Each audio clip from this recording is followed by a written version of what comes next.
Class 12th Physics.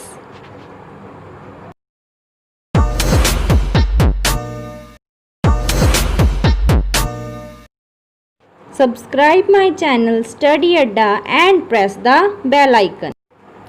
Dielectric constant and electrical permittivity. Dielectric constant और relative electrical permittivity. तो पहले पढ़ते हैं हम डाइलेक्ट्रिक कांस्टेंट क्या होता है मेरा।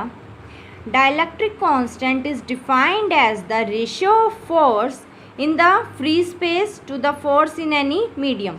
मतलब जो डाइलेक्ट्रिक कांस्टेंट होता है वो मेरा एक रेशियो होता है किसका, force in the free space, कोई कूलम्स फोर्स है उसका फ्री स्पेस के अंदर, और डिवाइडेड उसको किससे करेंगे हम, फोर्स इन एनी मीडियम, किसी भी मीडियम के अंदर अगर हम फोर्स ले रहे हैं। तो इसका फॉर्मूला निकालने के लिए मैंने मान लिया हम कूलम्स लॉ का यूज़ करते हैं।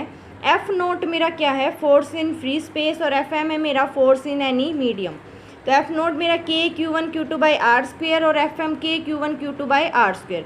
जो ये के है, इस के की वैल्यू मेरी क्या होगी, सिंपल जो के होगा वो होगा मेरा 1/4 एप्साइलन।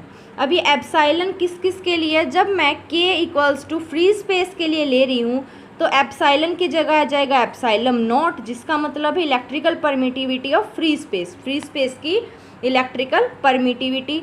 अगर मैं किसी भी मीडियम के लिए ले रही हूँ तो के की value equals to 1/4 epsilon 1/4 pi epsilon M. Epsilon M मेरा है electrical permittivity of any medium. तो इन दोनों वैल्यूज़ को इसके अंदर पुट करने के बाद हमारे पास जो फॉर्मूला बनता है वो क्या आ गया मेरा, F naught means force in the free space, वो क्या आ जाएगा 1/4 pi epsilon naught Q1 Q2 by r square, और F M force in any medium 1/4 pi epsilon M electrical permittivity in the any medium into में Q1 Q2 by में are square. अब इन दोनों को मैं डिवाइड कर दूंगी तो मेरा ये टर्म है क्या कट दिए, दोनों टर्म कट जाएंगी, 4 से 4 कट जाएगा, बचेगा क्या है epsilon M by epsilon naught, जो किसके इक्वल है, epsilon M by epsilon naught है मेरा एप्साइलम आर के इक्वल, और एप्साइलम आर ही मेरी क्या है, relative electrical permittivity of any medium. Relative electrical permittivity का मेरा फॉर्मूला क्या बन गया, the permittivity of any medium, electrical permittivity in any medium divided by electrical permittivity in the free space, या फिर इसको मैं के कह सकती हूँ। ये क्या हो गया मेरा डाइलेक्ट्रिक कांस्टेंट, डाइलेक्ट्रिक कांस्टेंट, ये एप्साइलम आर मेरी क्या आ गई, इलेक्ट्रिकल परमिटिविटी। उसके बाद इम्पोर्टेंट है एप्साइलम नोट की वैल्यू, ये सिर्फ एप्साइलम नोट की वैल्यू है। अगर मेरे को एप्साइलम एम की वैल्यू निकालनी है तो मैं कैसे निकालूंगी, ई एम बाय में E naught equals to E R है एप्साइलम आर। तो मैं अगर मेरे को एप्साइलम एम की वैल्यू निकालनी है तो मैं क्या करूँगी, epsilon naught into epsilon R, इससे इसको मल्टीप्लाई कर दूँगी। ओके, या फिर एप्साइलम आर की जगह हम क्या यूज़ कर सकते हैं, के भी यूज़ कर सकते हैं। ओके, तो एप्साइलम नोट की मेरी वैल्यू क्या है, 8.85 इंटू 10⁻⁻12 कूलाम स्क्वेयर पर न्यूटन मीटर स्क्वेयर। ये वैल्यू इंपॉर्टेंट है, बोर्ड्स के पेपर में 1 मार्क्स में पूछी जाती है। उसके बाद नेक्स्ट बात करें एप्साइलम के बारे में कि अगर मेरी एप्साइलम इलेक्ट्रिकल परमिटिविटी इंक्रीज होगी तो मेरा फोर्स है वो डिक्रीज होगा। मतलब जो एप्साइलम है इज इनवर्सली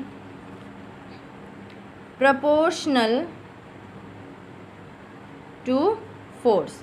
एप्साइलम वो मेरा फोर्स के इनवर्सली प्रोपोर्शनल है, मतलब अगर एप्साइलम मेरा बढ़ेगा तो फोर्स मेरा कम होगा। तो इसका मतलब जो फोर्स जितना कम होगा उतनी ज़्यादा एप्साइलम की वैल्यू ज़्यादा होगी। इसलिए जब हम कूलम्स फोर्स लिखते हैं तो हम एप्साइलम नोट यूज़ करते हैं, क्योंकि जो ये एप्साइलम नोट है वैक्यूम के लिए, एप्साइलम नोट हम वैक्यूम के लिए यूज़ करते हैं, इसकी वैल्यू वो सबसे मिनिमम होती है। Epsilon note is minimum, epsilon note की वैल्यू क्या होती है मेरी, मिनिमम होती है।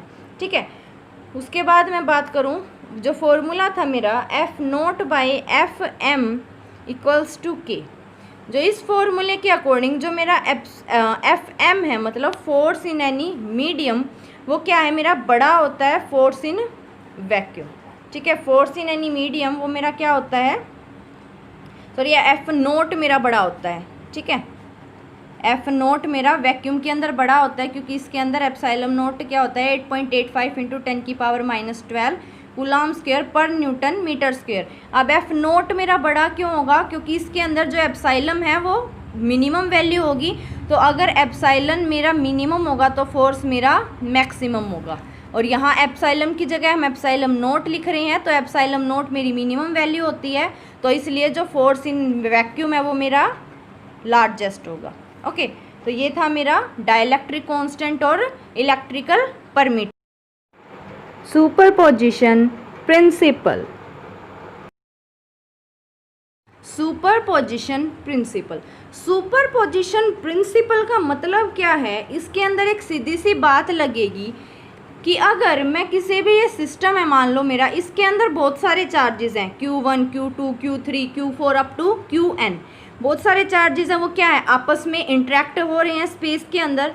तो जो मेरा टोटल फोर्स है वो किसी भी पर्टिकुलर चार्ज का, मान लो मैंने एक चार्ज ले लिया Q1, मैंने Q1 चार्ज ले लिया एक, ठीक है, तो मेरे को क्या निकालना पड़ेगा, इस Q1 के ऊपर Q2 कितना फोर्स लगा रहा है, Q3 कितना लगा रहा है, Q4 कितना लगा रहा है, तो Q1 के ऊपर जो फोर्स होगा वही हमें निकालना है।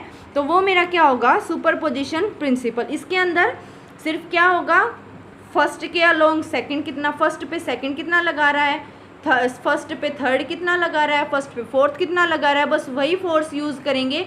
बाकी जो सेकंड थर्ड पे, थर्ड फोर्थ पे, वो फोर्स आपस के जो फोर्स हैं उनको हमें नेगलेक्ट कर देते हैं। ओके, तो फोर्सेस किसके इक्वल होंगे, मेरे वेक्टर सम के इक्वल। तो इसको समझने से पहले मेरे को ये एक डायग्राम है, इसको समझना पड़ेगा। ये किसके लिए है, एन पार्टिकल्स के लिए। एन पार्टिकल्स मेरा ये Q1 मान लिया, Q2 Q4 Q3 up to ये Q नोट है। ठीक है, जो Q नोट है मैंने ये अपना पॉइंट मान लिया कि इसके अलोंग मेरे को क्या निकालनी है, फोर्स निकालना है। तो जो ये Q नोट है इसके ऊपर F नोट 1, इसका मतलब जो फर्स्ट चार्ज है Q1 है वो 0 पे कितना फोर्स लगा रहा है, ये 2 कितना लगा रहा है, 3 कितना लगा रहा है, और n पार्टिकल्स कितने लगा रहे हैं। तो इसको समझने के लिए हमने क्या किया कि मैंने कंसीडर कर लिया कि let us consider that a large number of charges, बहुत सारे चार्जेस हैं वो इंटरेक्ट कर रहे हैं Q1 Q2 Q3 up to Qn, उनका पोजीशन वेक्टर भी उनके अलोंग होगा QR1 R2 up to Rn, अलग अलग पॉइंट्स के ऊपर रखे हुए हैं। ठीक है, तो सुपरपोजिशन प्रिंसिपल मेरा क्या कहता है कि एक चार्ज मैंने मान लिया Q नोट ले लिया, तो Q नोट के ऊपर Q1 कितना फोर्स लगा रहा है, Q2 कितना लगा रहा है, Q3 कितना लगा रहा है, उन सब का वेक्टर सम कर देंगे। तो सुपरपोजिशन प्रिंसिपल के अकॉर्डिंग मेरा जो फॉर्मूला आएगा वो क्या आएगा, F नोट मतलब F नोट के अलोंग, F नोट के अलोंग मेरे को क्या निकालना है, मेरा फोर्स निकालना है। तो क्या आ जाएगा, F note force of 1 on 0, force of charge 2 on 0, 3 on 0 and n on 0।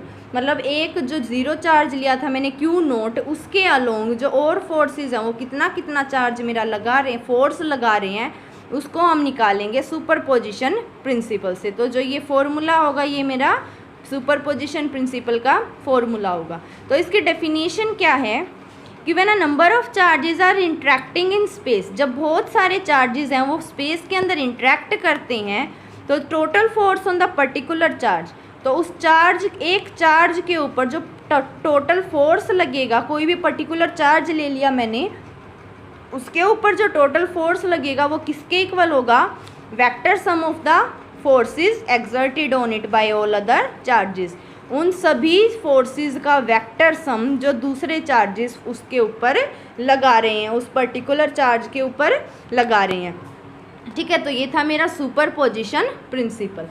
इतना खास ये पूछा नहीं जाता बोर्ड के पेपर्स के अंदर, लेकिन फिर भी आपको इसकी नॉलेज होनी चाहिए। इस चैप्टर से जो फर्स्ट पार्ट है चैप्टर 1 इलेक्ट्रोस्टैटिक्स का, उसके अंदर सबसे इम्पोर्टेंट मेरा कूलम्स लॉ है, उसके बाद Coulomb's law in vector form है, देन डाइलेक्ट्रिक कांस्टेंट और इलेक्ट्रिकल परमिटिविटी। उसके बाद हमारा इम्पोर्टेंट है क्वांटाइजेशन ऑफ चार्ज, उसके न्यूमेरिकल्स और कूलम्स फोर्स के न्यूमेरिकल्स। ओके, न्यूमेरिकल्स भी मैं आपको कराऊंगी। ये हमारा फर्स्ट पार्ट है जो प्रदीप के अकॉर्डिंग चैप्टर फर्स्ट ए वो मेरा कंप्लीट हो गया है। मैं अगली वीडियो में आपके लिए कूलम्स फोर्स के कुछ न्यूमेरिकल्स लेके आऊँगी। Okay, so thank you guys for watching my video.